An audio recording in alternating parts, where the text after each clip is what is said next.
Next. Okay, saya sambung keterangan tadi dengan lebih spesifik lagi lah tentang sejarah keroncong di Malaysia. Macam mana muzik keroncong ni masuk dekat Malaysia, yang kita orang dapat muzik atau seni keroncong mula masuk ke Malaysia pada sekitar tahun 1940-an. Lepas tu muzik ni dibawa masuk oleh masyarakat Jawa yang merantau untuk berdagang atau mencari kerja. Maksudnya macam diorang ni sambil menyelam minum air lah.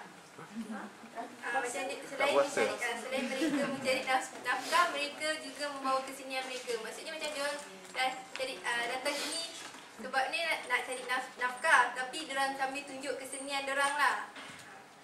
Lepas tu pada mulanya lagu-lagu yang dinyanyikan adalah lagu-lagu dari Indonesia. Diorang datang dari Jawa, jadi lagu-lagu yang diorang mainkan lagu-lagu dari Indonesia lah. Lepas tu bila dah lama pencipta tempatan ni dah berani cipta lagu macam lagu P. Ramlee, Zubir Said, Johan Bahar dan ramai lagi lah. Seterusnya, evolusi alat. Gelang keroncong merupakan istilah yang telah digunakan sebelum muzik keroncong. Macam yang Pika cakap tadi kan, ada banyak istilah kan.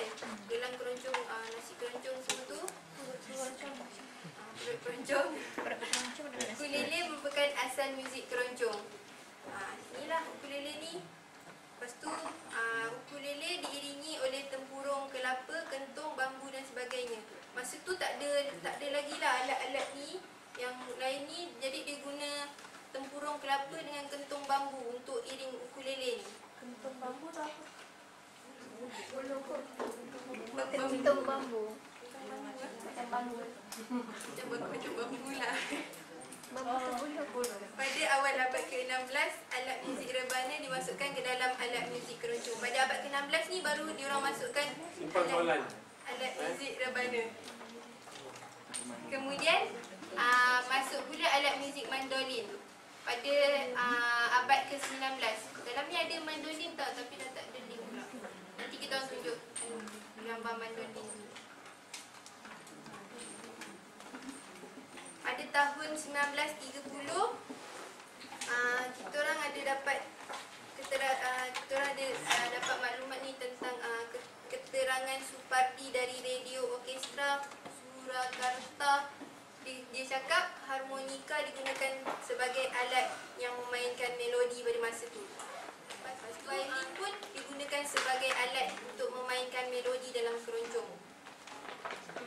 Seterusnya, rebana pula digantikan dengan petikan gitar. Ini lepas rebana digantikan dengan gitar. Pada tahun 1934 pula, gitar digantikan dengan cello yang dipetik secara pizzicato. Pizzicato tu maksudnya yang dipetik tik-tik, macam dia bukan basic lah, dia macam petik. Macam tu. Lepas tu akhir tahun 1940, flute dan juga tenor banyo atau cak. Itulah nama dia yang kita orang dapat, tenor banyo atau cak lah, dimasukkan ke dalam ensemble keroncong.